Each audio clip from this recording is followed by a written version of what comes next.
Welcome to this, the final panel in this British Academy Summit. The Future of the Corporation final report focuses on the public policies and business practices that are needed to implement purposeful business. Key to this is education of future business practitioners and leaders. Yesterday, we had two excellent panels on the professions and universities. Today, we look at the institution that is at the heart of education and research of business. Business schools are key to the education and training of current and future leaders, managers of businesses, entrepreneurs, innovators, and investors. They should be at the forefront of studying and promoting innovative new ideas about business, such as corporate purpose, in their research and teaching. Are they doing that? Are they doing it in the right way? Are there changes in how business schools should be viewing their role in our educational system and society in the 21st century? To address these issues, I'm delighted to introduce the moderator of this panel, Andrew Jack, Global Education Editor of the Financial Times, who will introduce the panel and the panelists. Welcome, Andrew. Thanks very much, Colin, and welcome to our panelists and to all of you who are watching from different parts of the world for this excellent final session in a very interesting couple of days of discussion around the future purpose of the corporation. There's something I have to say the Financial Times is extremely interested and engaged in, including in our own coverage of business schools. And we and I personally are very committed to that idea of the essential role of business schools in trying to promote best practice to integrate values and environmental and societal objectives into teaching and research and operations, and ultimately in that next generation of managers and entrepreneurs going out into society. And we ourselves have a whole series called Responsible Business Education, including an effort at the moment to try to showcase interesting best practices in this area. So we're going to have a discussion over the next hour with our five panelists, and then very keen to hear all of your perspectives and questions. So do please, from now on, start using the Slido app link that you should have access to post your questions, and I'll try to go through as many of those as possible. So we're going to begin with some short introductory remarks by each of our panelists, and then open it up for a wider discussion. And we're talking, remember, about the role of business schools in practice, spanning the link to corporations and wider employers in society, about the interdisciplinary role and connections that there are or should be between business schools and their wider academic institutions, and how to inject purpose into the heart of their teaching as well as their research activities.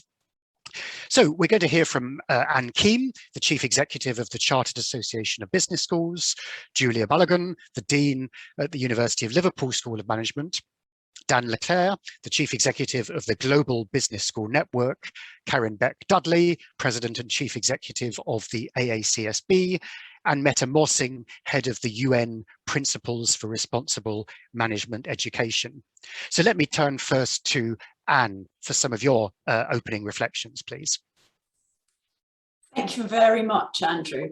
And it's great to be here and amongst such a great panel. So thank you very much to the British Academy for inviting me and putting this on. In a previous role, I worked in financial education. I oversaw one of the largest providers of regulatory qualifications in the UK financial services sector. I was in this role in 2008. And not long after that, a friend's father, when he heard what my job was, said, "Well, you've not done a very good job, have you? Actually, you're the one that we should blame for the financial crisis." Now, he wasn't 100% serious, but education clearly has a role to play. On its own, it cannot change behavior, but it does have a significant role to play. So a little bit about the sector. There are about 134 business schools in the UK. Most universities now have them, even ones you might not expect to have them. Newcomers to the HE market quite often start with business subjects because it's seen as being something that's easy to get into. But business and management also attract more than any other subject in higher education in the UK. It's an interesting question to ask why, but we don't have time for that this morning. Many business schools also deliver programs, not just for their own business and management students, but for students in other parts of the university, especially in areas of entrepreneurship or starting up a business, incubator or accelerator spaces, and the like. So if we look at what has traditionally driven the sector, and then we can look at what's happening now, because I think there has been a marked shift. So traditionally, it was about making sure you got students in, latterly keeping them happy, league tables, accreditations, and money. And a lot of the demand for the money came from their institutions. But I'd say the primary driver has always been, and will continue to be, reputation. This is the primary consideration for all business school deans. But of course, I might have a reputation for getting things done, and therefore that's a good thing, but I also might have a reputation for being a nasty piece of work. So it's whose reputation, who is it that's looking at your reputation? So who is important in this?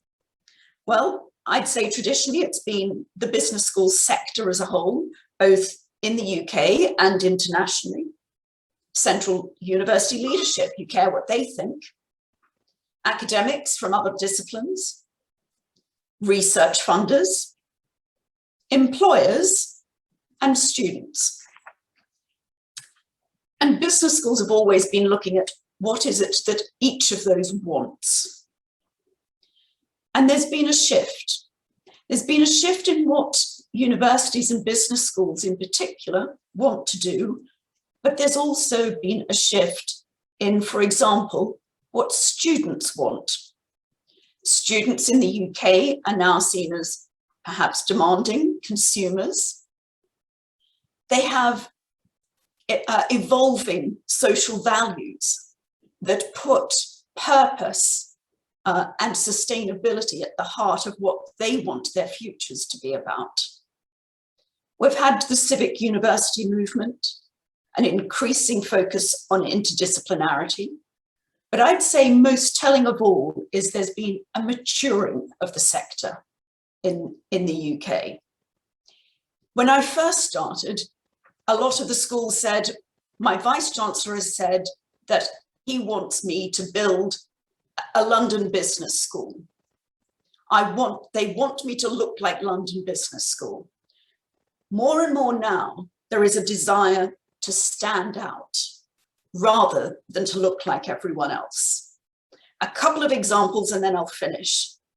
We've had Cardiff Business School and their public value business school label.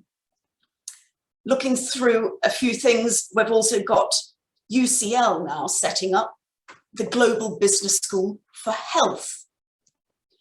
London College of Fashion, with their fashion business school, has values of people, planet, profit, and purpose. We have in the University of York the merging of the management school with the Department of Social Policy and Social Work. There is more and more when you go onto business schools' websites, you will see things about responsible leadership, about having a positive influence on society and the world. And this cuts across all of the business schools. The curriculum has been changing, and I'm sure that there are others who will be able to talk a bit about that. But very conscious that I'm meant to keep this short, I will just close this part of it by saying that one of the things I read and really enjoyed about the latest publication on the future of the corporation is a purpose of solving the problems of people and planet profitably, not profiting from creating problems, should lie at the heart of business. Now, I don't believe anyone, maybe many people, go into business to do harm, especially when new businesses are starting. But there has been in the past a culture of rewarding what and who makes a lot of money. That is changing. It has already changed quite dramatically, and I believe the pandemic has accelerated that, making us all reevaluate our lives and what they mean. And this is also being reflected, I believe, in what business schools are currently delivering, but there's still some way to go. That's it from me, Andrew. Thank you.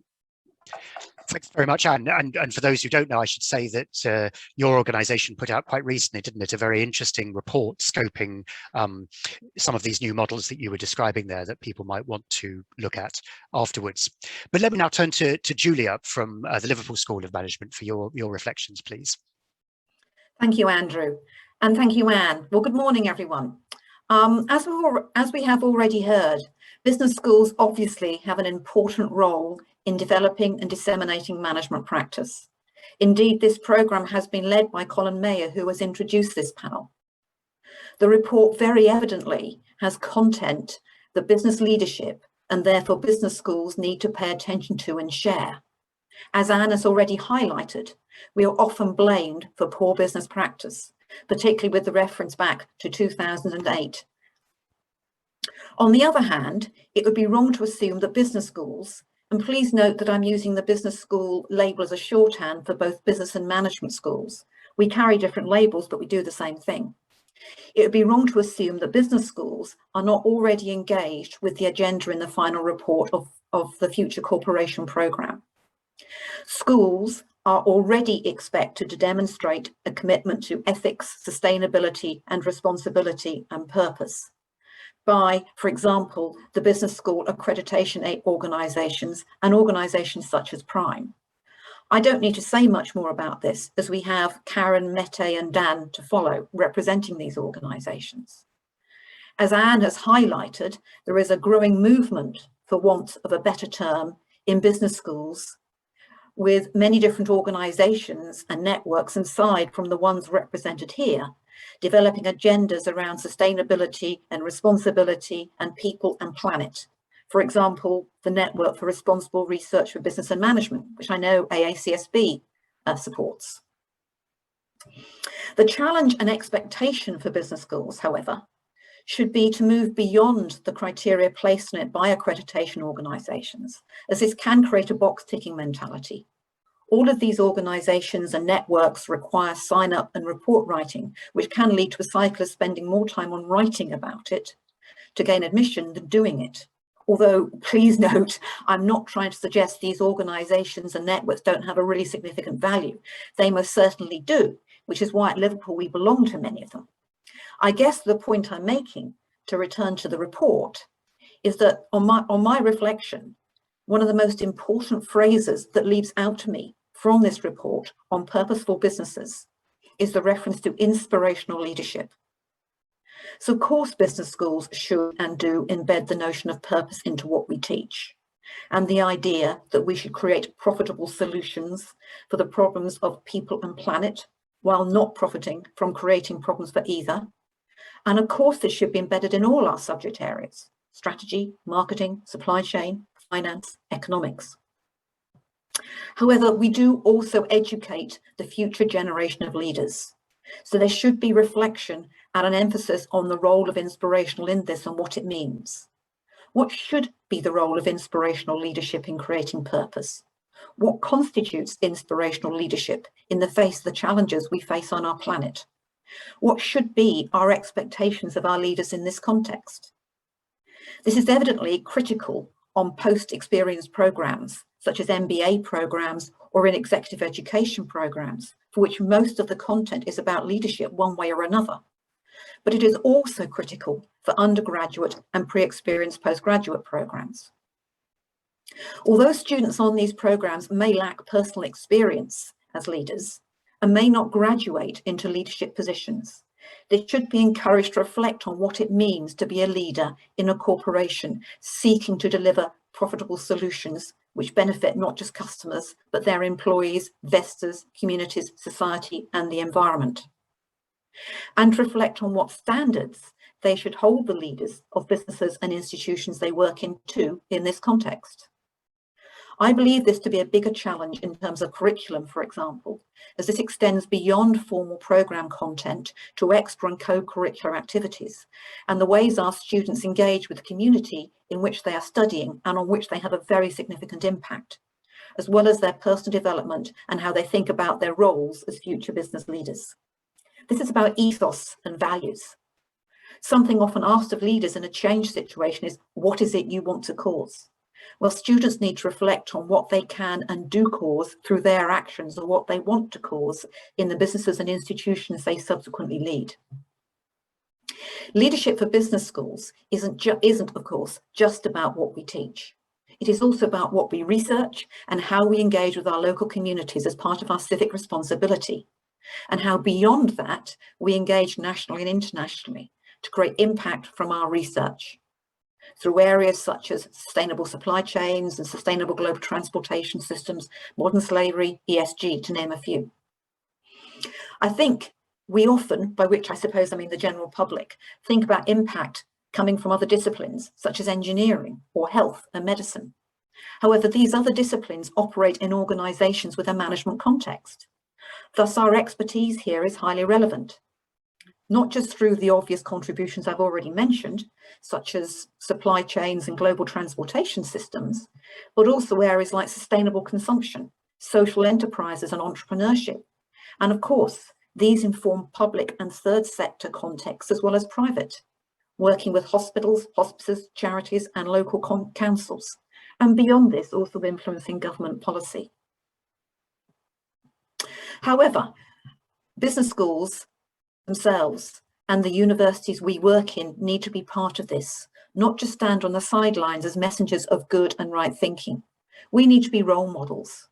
As charities, universities don't make profits and we don't have investors in the sense the term is typically used, but we do need to consider sustainable solutions that meet the needs of our students, our employees, our partners, our communities, our society and the environment. As I've already stressed, it is part of our civic mission to do so. And we need to be inspirational leaders in this. Anne has already talked about the way some schools are thinking about purpose. So am I an inspirational leader in the mission and purpose I develop and implement for my school and for my staff and students and those we engage with externally? Are my fellow deans inspirational leaders? Are others in leadership positions in universities inspirational leaders? What does this mean for us? These are the challenges we need to take on, just as all organisations need to take on the challenges in this report. I'll leave my comments there. Thank you. Thanks very much, Julia. And now let's go to Dan LeClair from the Global Business School Network. Dan. Thanks so much, Andrew. And wow, I found myself editing my remarks as we listened to both Anne and Julia. That was great. And I joined both in recognizing that there's already been some early progress in transforming what we do in business education along these lines. I believe that, like Anne and Julia, and I think many others on this call believe that. But I also believe that there's a lot more potential than we've been able to realize. And taking my cue from both Anne and Julia and maybe focusing on a couple of things they haven't already talked about. I'd like to focus a little bit on the core. Might sound a little granular for this kind of panel, but I think we're all interested in the core, which I'm referring to, of the MBA program. This is an incredibly crowded space of courses, concepts that every MBA student must take. There's a core for undergraduate students as well, but I think many of us, when we think of business education, we take a very narrow view of MBAs. And that core is incredibly crowded and incredibly politicized. I know that sounds a bit odd, but yes, education is political like other kinds of organizations. And I think what I see in this report, I read this report last night, and let me just say, Colin and your colleagues at the Academy, well done. The elegance of the vision, I think, holds great potential for this core. The challenge has always been that if you put a course into the core, we call it insertion, it's a recipe for isolation, right? That is, all the other courses, the finance courses and the marketing courses, they said, well, we do that there. We talk about purposeful corporations there. If you infuse throughout the curriculum, that's a recipe for invisibility. Right? These are words that a friend and colleague, Pankaj Ghemawat, talked about often for internationalization or globalization. The reality is it must be both. And what I see in this report is a tool, the opportunity and the substance to bring this into the curriculum in a way that resonates across all of these disciplines. And I see great progress as a consequence of that. So well done, Colin and the Academy. This not only helps us to understand, it helps us to do. Second, I do want to pick up on Julia's comments about research. Research, to me, being old school, drives teaching. And this report also gives us plenty of fuel for that. But I want to say that one of the challenges in business education, I believe, is that we've not worked together enough. Not only have we not worked together enough, we've not worked enough across disciplines. I think this has been talked about several times here. And to me, the trick, as I've discovered in my recent years working at the Global Business School Network, the trick is to elevate the problem. It's not a business problem, it's a social one. It's not about marketing, it's about the preferences for more nutritious and sustainable foods. By elevating the problem, we have had great luck at the Global Business School Network, drawing together scholars from across disciplines to tackle an issue. Now, lastly, I also agree with Julia and Anne about the basic challenge that people underestimate what business schools can do. I see great potential in putting the students to work, for example, by creating problems that they could go tackle with the help of faculty. You begin to realize just how powerful business schools can be in making the world a better place. So again, well done, Academy. We have lots of work left to do. Thanks. Thanks, Dan. I like your idea of putting students to work in for social good. So let's now turn to Caryn, please, from the AACSB. Thank you, Andrew, and fellow panelists. I'm very excited to be on this panel, and I'm really looking forward to the great discussion and the questions after we've all made a brief introduction. I'm also excited about the work that the British Academy is doing to bring together academics and businesses to shed light on ways, as many people have said before, on which we can work together for the common good. The Future of the Corporation Project, to me, is an important catalyst in raising awareness of the critical role business plays in the success of society. And the purpose and role of business in the context of, quote, and I think this has been mentioned before, but I love this quote, profitably solving the problems of people and planet and not profiting from creating problems. It really resonated with me because my mom would always say, Caryn, don't change things for change's sake. Is the change good or is the change bad? And so not creating additional problems, I think, is really important. This concept, however, should not be groundbreaking shift in mindset, particularly due to the events of last year and how the pandemic really underscored the critical role business plays in the betterment of society. Instead, it should inspire us, it does me, to reevaluate the way in which business has done business while re-examining business education and how students are prepared to lead in this really agile environment. So for me, I see three important roles for business education within our business ecosystem. The first really is the role of business in society and how important it is that ethical organizations exist in every industry around the world. So while businesses drive economic impact, they also have a tremendous responsibility to make that impact positive. There is a renewed sense of purpose I'm feeling, which is in being embedded in the business culture, and ownership and a sense of purpose for business to do the right thing. Business leaders are addressing ongoing societal issues like diversity, equity, inclusion, and I think are more compelled than ever to create solutions that address our current systemic problems.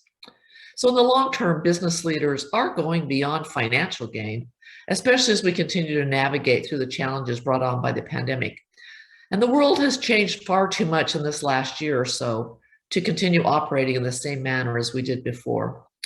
The second is the role of the different professions, and this is particularly important in universities, and how our skills should no longer be stuck in silos. I think Dan mentioned, and others mentioned, the interdisciplinary work of what business actually does. Excuse me.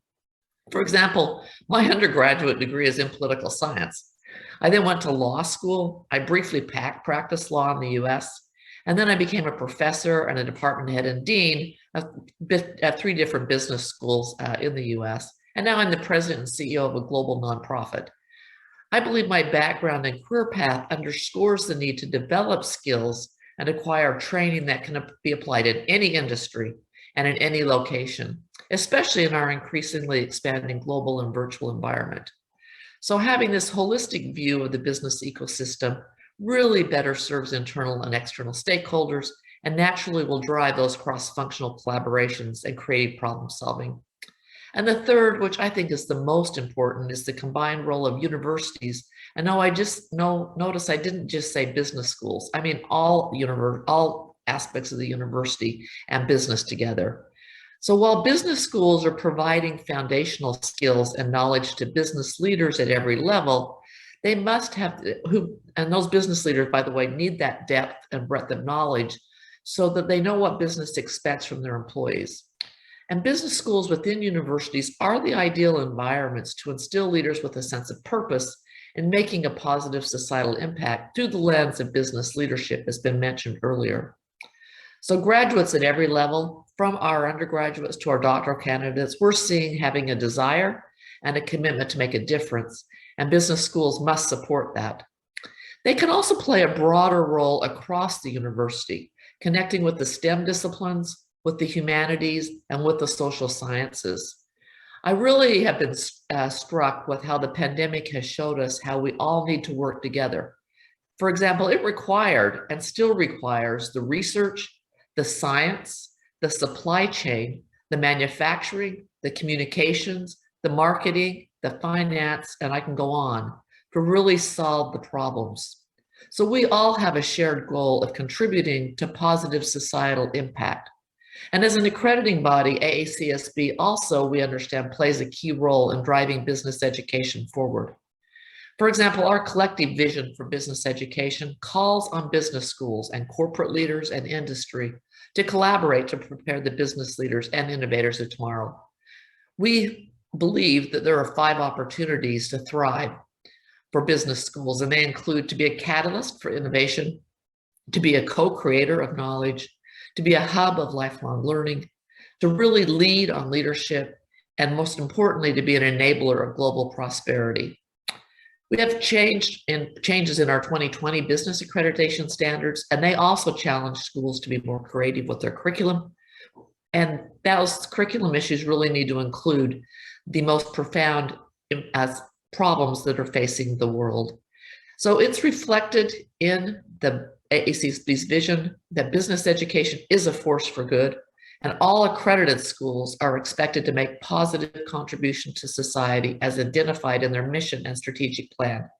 It's reflected in 4 of our standards. Standard 1, strategic planning. Standard 4, we expected in the curriculum. Standard 8, we expected in the impact of scholarship. And Standard 9, we expected in engagement. So with that, I think I'll end, and I look forward to the discussion. Thank you. Thanks very much, Caryn. Yes, an important point that the accreditation agencies are kind of leading a charge as well to kind of focus more on these issues. So now let's hear from Mette, fresh from the UN, about the role of Prime and your reflections on this issue. No, thank you very much, Andrew, and thank you very much for having me here. And let me start by hugely warmly congratulating the British Academy and, of course, you, Colin, taking a lead on the new report. And having read it, I also would echo Dan and say, well, it's not difficult to agree with his conclusions, and I hope it's going to be a very impactful report. I bring here from my work, not just working in the UN Prime, heading the UN Global Compact's unit for more than 800 business schools around the world who are working towards promoting, advancing, progressing on sustainable development and responsible management education. But I was also a professor of sustainability and of corporate social responsibility at Stockholm School of Economics, and before that at Copenhagen Business School. So I was working in the classrooms and I was working with students. I was doing research.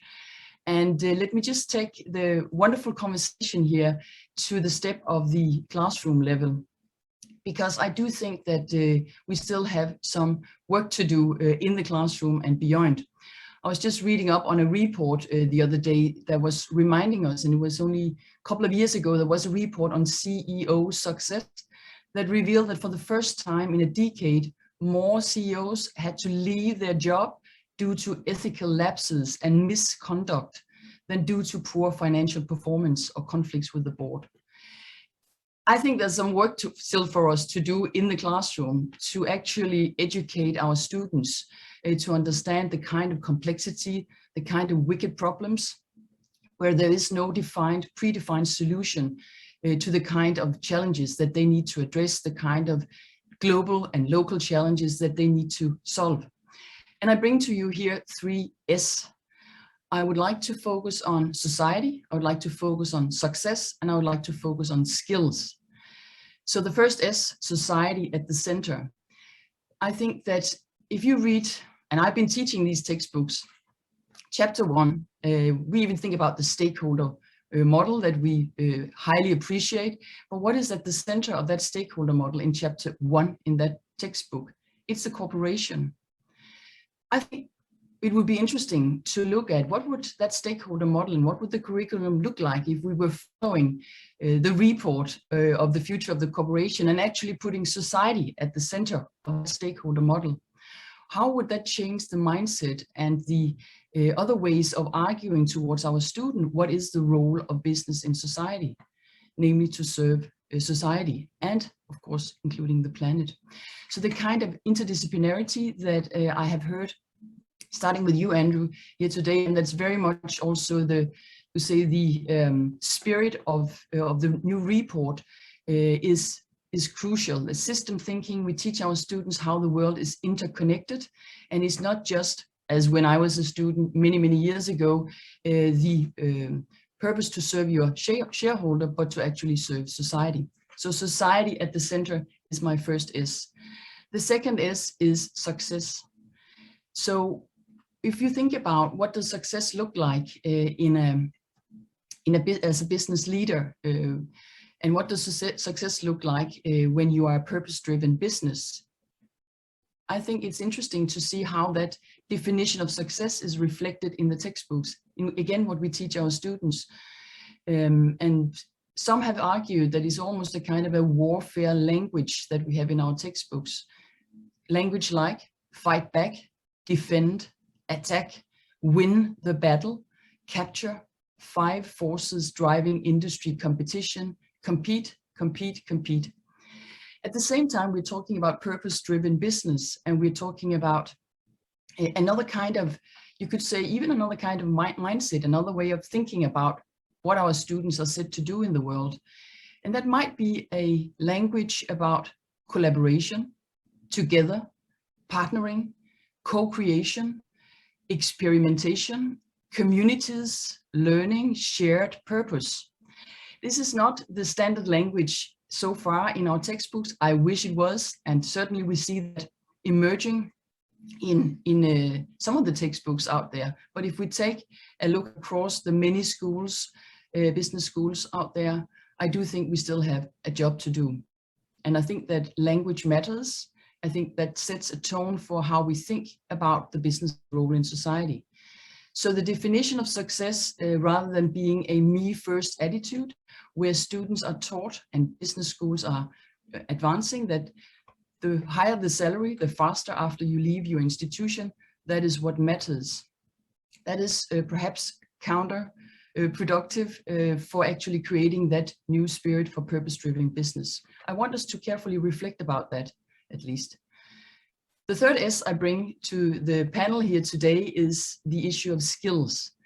And I think that we're very good at business schools to advance the intellectual capacity, to progress the cognitive skills of our students. We expect them to become the imaginative, creative leaders who are able to think interdisciplinary into their business decisions when they are out solving global challenges. So we are very good at that particular skill set that's about cognitive skills. We give them text to read, we ask them to repeat, imitate, we examine them so we understand that they actually read and understood what was in the text. And then we expect them to be those imaginative leaders out there in the world. I think there's maybe some other skills that we need to progress. And I know some schools in the prime community and beyond are experimenting with that. But we need more experimentation, we need more here. And what I'm talking about is what we call I5, the 5 skills, not just the one, the cognitive skill, but the impactful 5. So this is a large partnership that Prime is engaging with the Lego, you know, the little brick that all our kids and sometimes ourselves play with. We've just engaged in a large partnership with Lego based on their research with a lot of business schools and universities around the world in how do children, and for us, how do our youth actually engage in a type of learning that is impactful, where they do not just imitate, repeat, but they also become those creative, imaginative learners. And that has to do with the other 4 skills. That has to do with the creative, the emotional, the social, and even the physical, hands-on, minds-on skills. So those 5 skills, the impactful 5, we refer to it, that full skill set has been shown to create holistic mindset, holistic skill set that will also equip our students to think more broadly about and more you could say holistic about how we actually address the global challenge, the wicked problems that we are educating our students to solve out there. And let me just, you know, on a final note here, remind all ourselves here that education is, of course, the best thing any country can invest in. We know a lot of research has shown us that education, and those countries that are investing heavily in education, that's the countries that find economic growth, that find even more peaceful societies, that find more sort of transparent societies and another level of social progress. So thank you for inviting me on this important panel. Thank you. Over to you, Andrew. Thanks very much, Mette, for introducing the 5 I's and the 5 S's alongside the 5 forces. And it's an interesting terminological debate we could have about whether actually business schools ought to be rebranded management schools, precisely to kind of touch on that interdisciplinary issue. So I'm going to open it to questions, and again, an invitation to all of those who are joining us here to throw them out. And in particular, and just one I'd like to kick off with, and I'd encourage anyone who's observing our webinar from the world of employment, from corporations and so on, for their reflections or questions. Because one thing I think it would be interesting to hear from all of you is, what do you need and what are you or aren't you getting in terms of signals and messages from corporations? So in other words, in terms of what they want when they're recruiting students, or indeed when they're engaging with business schools for research or for ongoing training for their executives and so on. Are there more clear messages? Are there metrics? Are there signals that they are or should be providing that would help business schools reorient? I don't know, Julia, perhaps would you like to come in on that first? Yes, thank you, Andrew. I was reflecting on that question when you were asking. That's quite a tricky question. I think of business schools, of course, a big concern for all organisations, that is that students that join them are kind of employment ready. And I think, therefore, what businesses can do most to help is think about the skills they want when they talk about being employment ready. And of course, actually, a lot of businesses are very concerned with the values sets of the students they recruit. A lot of the big organisations in particular start with some sort of online system where students have to go through a series of questions or some sort of exercises. And the businesses, of course, are looking for students that prioritise and value the same thing. And increasingly, that's not just about how much money they can earn. So I do think businesses are already, by some of the values they seek in the students, giving out messages.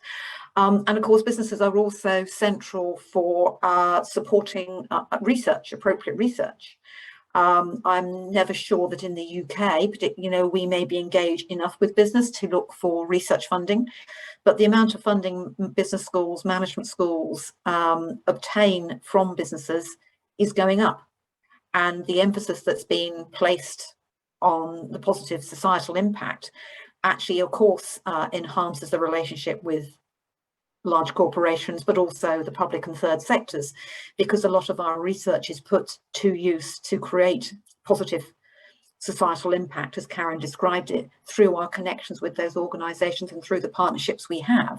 So there's many connections that are enabling business schools and industry to work together, engaging with the sort of agenda we have for the purposeful corporation. Caryn, I mean, do you see much well-articulated demand from employers, let's say as recruiters from MBAs, for example, to shift in terms of this more values-based agenda? Because I have to be honest, I mean, I hear some rhetoric from some leading players, but on the whole, when I talk to employers, I think a lot of them are still more focused on the traditional, as it were, hard skills. What's your take? You know, it's tricky because businesses, especially recruiters and employers, expect individuals to be trained in the traditional finance, accounting, marketing, understanding organizational behavior, et cetera.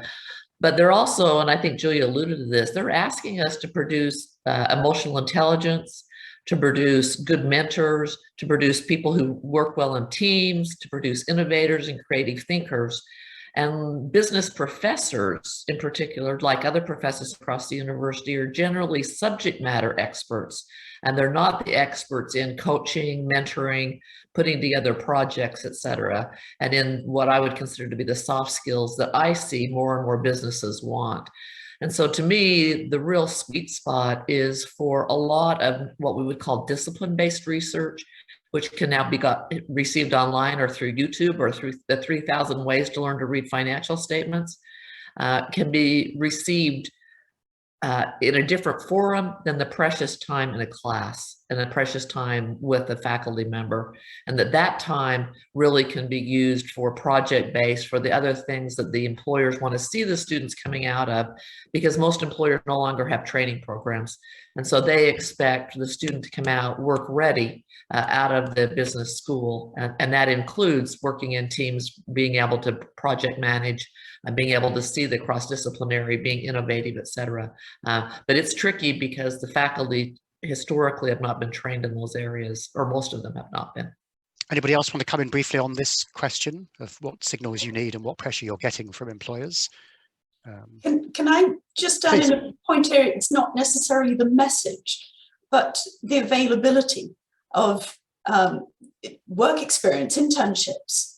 Time and again, we see that employers are saying they want people with experience who've worked, but they don't give them that when they're at university.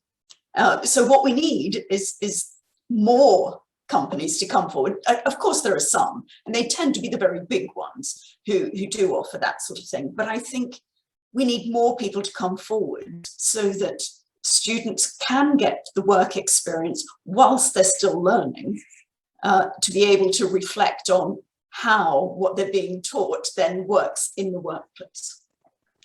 Can I just maybe quickly just say, I think we also as business school educators need to sort of give students that sort of, and then you touched upon that, sort of give the student an agency. So actually thinking that they are not just passive receivers of knowledge, they are, when they are, you know, in our classrooms, they are actually potential change makers, and we see students want to engage there. So I think they are not the barrier. It is us as educators that we create a context where they're actually able to engage in, of course, engagement with businesses, but also other kinds of opportunities where they themselves find practice and engage in practical matters, whether they're working in volunteering jobs, just getting that practical experience. I think we need to create context for that. So building opportunities, very, very important, creating those opportunities. Let me, and Dan, I'll come to you first perhaps on this. Let me draw from the other side of that same theme, as it were. I see there's a question here, which is whether should business schools measure impact as well as accreditation more generally, to which I'd add, if so, how should we measure impact? What do you think, Dan? Tough one for you first. No, it's actually a great question. I'm sure Caryn and others will want to comment on as well. And the answer is yes, absolutely. We should be trying to measure impact, and we should be thinking about it broadly, creatively, thinking about not just the quantitative, but also the qualitative. So the answer to the question is absolutely. I do want to say, though, that impact is not the same as quality. And I think paying some attention to that relationship between the two is important, because to do good in our world, we also need access. SDG number 4, about education, is really about, not only about, but access to education to even the most vulnerable communities around the world. And at times, I think our predisposition or our historical understanding about what quality means stands in the way of the potential impact that management education can have more broadly. So there are questions like that that I think we as an industry must address. And the idea is to have both, right? Things that work, quality, and things, and for those things to be accessible. And this is, after all, the grand challenge, isn't it, right? In education, things that work and are accessible. We have lots of things that we think work. Harvard Business School works, but it's not very accessible. We think MOOCs work. I'm sorry, MOOCs are very accessible, but there are some challenges in Nigeria for interpreting or understanding or applying what we're taught and a MOOC by a Western or Northern professor. So, you know, I think that's in many ways our grand challenge. It's not just quality, but it's impact as well. Thanks. Caryn, should we try to measure impact in business schools, and if so, how? We should, and AACSB's new standards are actually requiring schools to do that, accredited schools. So we're frankly crowdsourcing that issue to our over 900 accredited schools. We are not prescribing how they measure impact. We're asking them to tell us how they're describing it. And I was actually struck in the final report from the Academy on how much effort has been put to how do businesses actually show impact beyond profit. And so I think it's going to take all of us together to come up with the newer models for how you do impact. And I agree with Dan. I don't want to see just impact, because you can have really bad impact. I want to, and we can measure that actually pretty easily. What I want to see is what the positive impact is, and it may not be quantifiable. I suspect it's not, because if it was quantifiable, it would have already been done. Yeah, no, it's a great point. It's maybe easier to measure bad than good impact. Maybe building, perhaps I'll turn to you, Anne. I see there's a question here that's sort of related in a sense, talking about leadership and how, whether... Could I just come in and say, actually, sure, go ahead. UK-centric view, we are measured on achievement of impact. The REF. Well, not just the REF. I mean, there is the knowledge exchange framework, which kind of is an assessment of the universities and the extent to which they work in partnership with their communities and their businesses, and therefore knowledge exchange being a form of, if you like, impact. So with a slightly UK-centric view, not just the REF, but the knowledge exchange framework, we are kind of measured on impact. Okay, and just building on that, as I say, there's this question related to impact around leadership. So if business schools are are there to promote inspiring leadership, to educate for character and conscience, how can they demonstrate that leadership?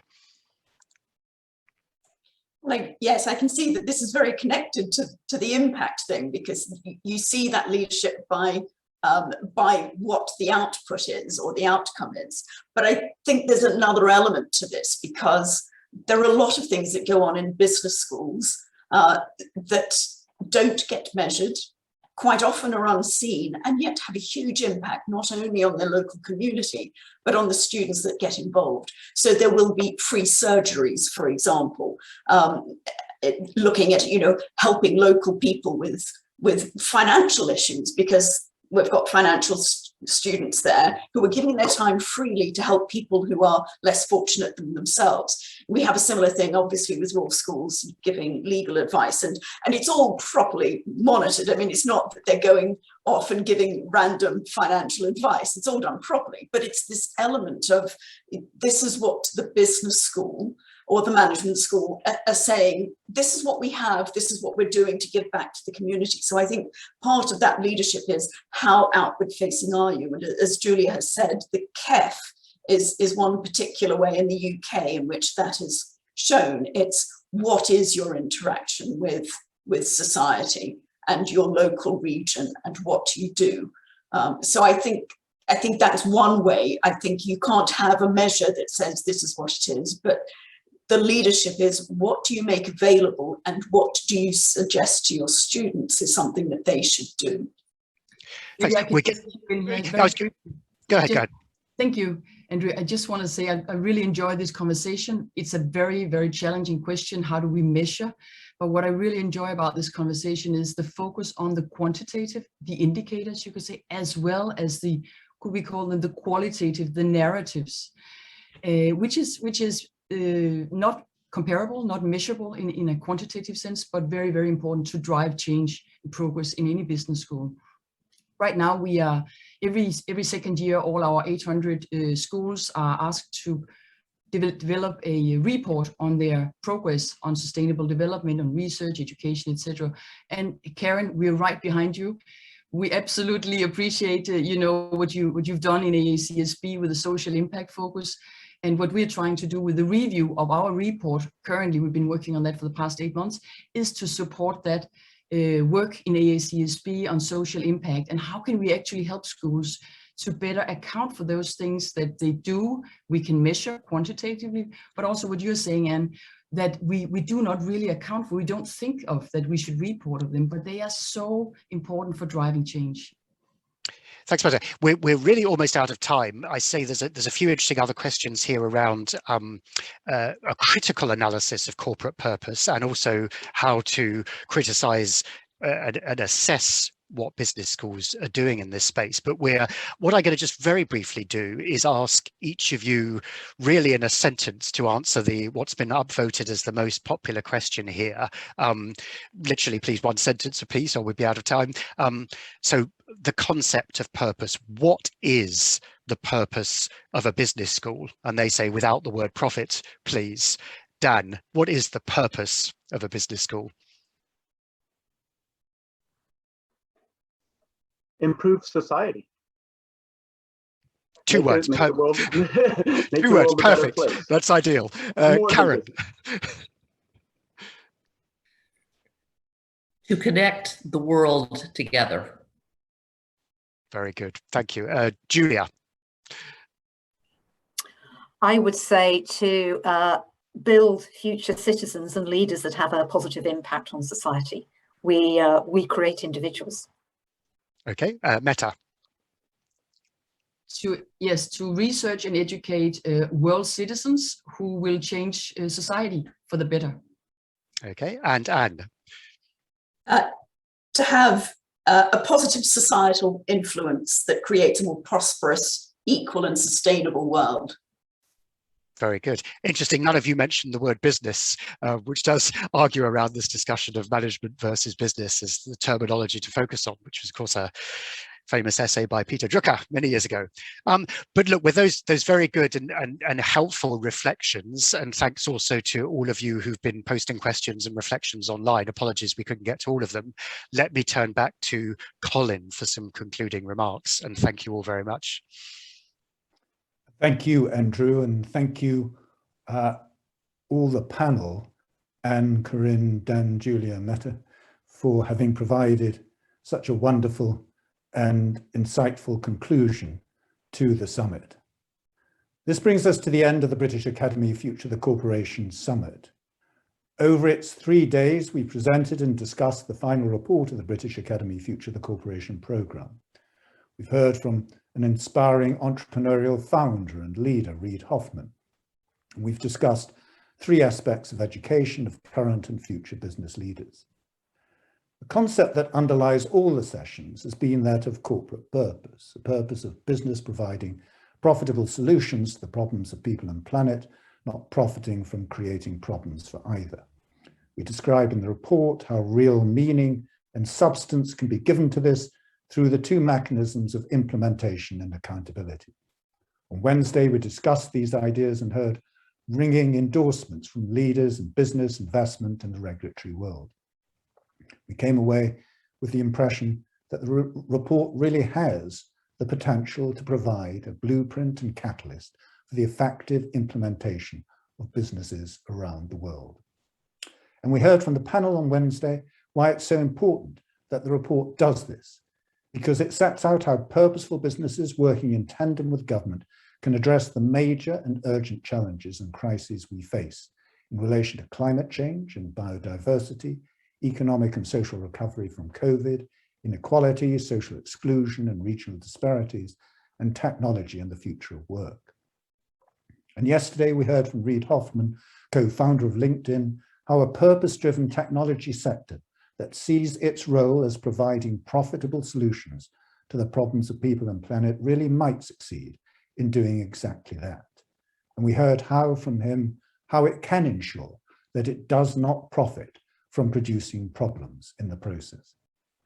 But yesterday and today we've heard another message, and one that I must say I did not fully appreciate before the panels. And that is how broadly the ideas of the report can be applied across many institutions beyond corporations. First, yesterday, we heard how the professions of accountancy, law, auditing, actuaries, etc. have a vital role to play in assisting companies implement and be held to account for their purposes. To do so, they too need to have clearly defined purposes of doing exactly that and not profiting from failing to do so. Second, we heard how universities need to be purpose-driven, recognizing their role in society and not benefit from, for example, employing staff at below living wages. But more substantially, they need to educate and train future leaders in how to build purposeful organizations that recognize their role in society. In the process, universities should draw on all of the humanities, social, physical, and life sciences in providing a truly interdisciplinary education. And finally, today we've just heard how that responsibility clearly lies particularly with business schools and how their education can and should provide current and future generations of leaders with the knowledge and skills to create, grow, and run businesses that solve problems profitably. They should place business at the heart of contemporary society, purpose at the center of their core business school curricula, and measure their performance against these criteria. I hope that you feel as inspired as we do by the remarkable insights that we've had from our speakers and panelists. It has been a tremendous 3 days, and I'm extremely grateful to all of them for having made it such an important occasion. And I'd like to thank you for having listened and watched these events and for contributing to the debate with your questions and comments. We all have the potential to contribute to the changes that are so desperately needed. And I believe that this final report of the programme provides a unifying framework around which we can coalesce to make that happen. I very much look forward to working with you all over the coming months and years in realising that ambition. Thank you and goodbye.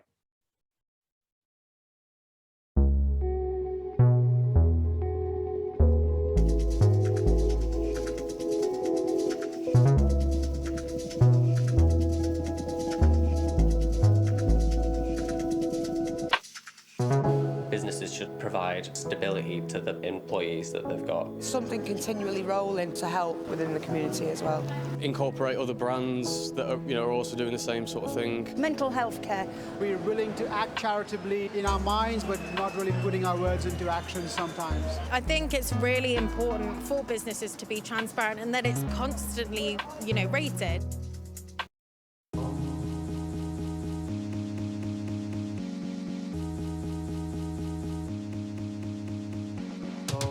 If corporations put their purpose at the heart of everything that they do, it will make them think very differently about their social and environmental impacts. So I think there's lots that we do in terms of the way in which we operate. From our carbon footprinting, we get that independently verified, and 100% of our profits are given to World Trade. I suppose the key thing about being purpose-driven, it gives you that framework for the right sorts of decisions in order for you to fulfil that purpose.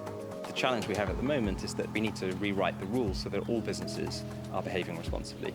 We can't deliver on our purpose of providing sustainable long-term returns for our clients if we invest in companies who are seeking short-term profits and creating problems for society. If we want to build forward together, we have to have a sense of urgency across board. And we need to pivot very quickly to a model of capitalism that is regenerative and restorative. And we need new, bold, fresh ideas to frame how we build that new economy. And the future of the corporation is providing that insight and that intelligence.